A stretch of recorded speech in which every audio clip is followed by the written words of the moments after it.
Welcome. Before we jump in, hit like, share, and subscribe. Help us keep the lights on. Our topic is birth tourism.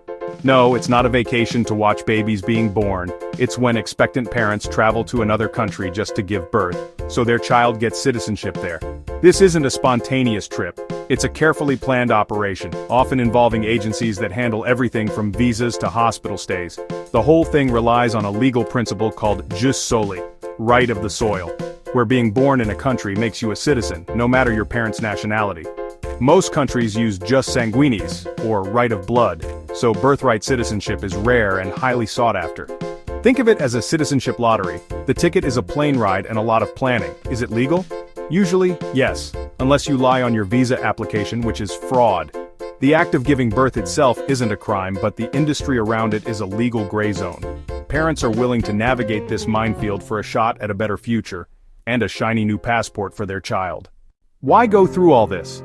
For many, it's about giving their child a shot at a better life, education, healthcare, and a powerful passport.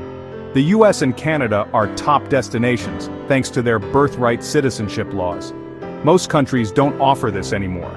Australia and the UK changed their laws decades ago, and Germany only grants citizenship under strict conditions. That leaves the US and Canada as rare options, making them magnets for birth tourism. Agencies in countries like China, Russia, and Nigeria openly market birth packages to these destinations, costing tens of thousands of dollars. They promise a US passport, access to American universities, and a safety net for the future. For some families, a passport is priceless, worth the risk, the money, and the legal headaches. It's a global marketplace where citizenship is the ultimate commodity. The value of a passport isn't universal. For some, it's everything. So why is a US passport so coveted? A child born in the US is a citizen for life with access to education, jobs, and the freedom to live and work in America. When that child turns 21, they can sponsor their parents for green cards, a process known as chain migration. This long-term strategy is why the term anchor baby exists, though it's a loaded phrase. Beyond immigration, a US passport means global mobility, visa-free travel to over 180 countries. For families from countries with limited travel options, this is a game changer. It's also a safety net. If things go wrong at home, the child can always return to the US. American citizenship carries prestige, security, and a connection to a stable, powerful nation. For many, it's the ultimate backup plan. Governments aren't thrilled about birth tourism. The US has tightened visa rules, letting consular officers deny visas if they suspect someone's coming to give birth. Proving intent is tough, so agencies coach clients to avoid suspicion, traveling early in pregnancy using less scrutinized airports. US authorities have targeted the businesses behind birth tourism, charging them with visa fraud and money laundering.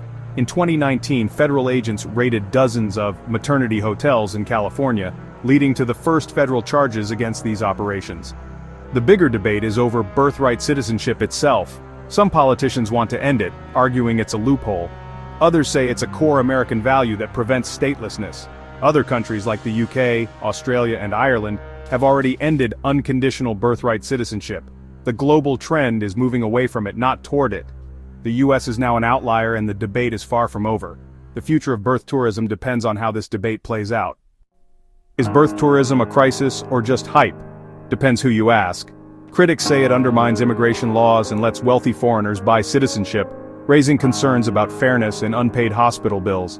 Supporters argue it's a tiny fraction of US births, less than 1%, and the outrage is overblown. They see it as a symptom of global inequality, not a cause of domestic problems. Economically, birth tourists pay for flights, hotels, and private medical care, bringing in foreign money. Some hospitals profit from this niche market, despite concerns about unpaid bills. The issue is messy, with no easy answers. Ultimately, it's a debate about immigration, identity, and what citizenship should mean. Should where you're born decide your destiny? Is citizenship a right, a privilege, or a commodity? If you could give your child a better future with a passport, would you? Let us know in the comments. See you in the next video.